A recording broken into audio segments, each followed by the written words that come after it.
Hi, I'm Jason with Graphic Elephants, and I'm going to be printing some coolers that we got from GSG.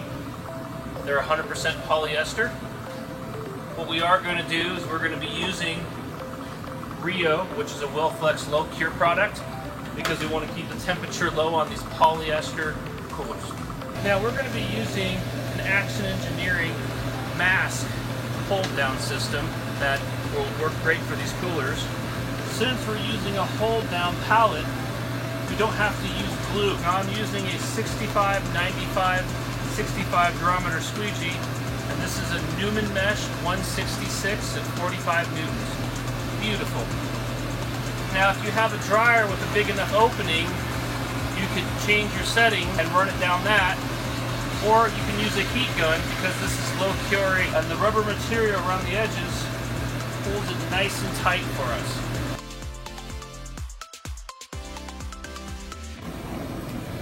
If you don't have a fancy hold-down system to print the coolers, you can use a standard sleeve pallet or a pallet that would fit.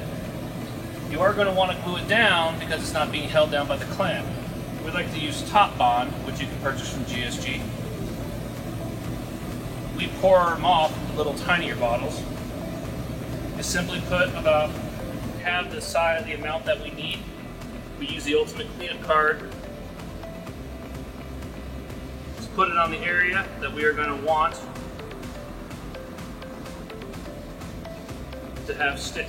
After you're done spreading it over the pallet where you need it, a small trick, you can use your heat gun or a flash unit to dry the glue faster for you.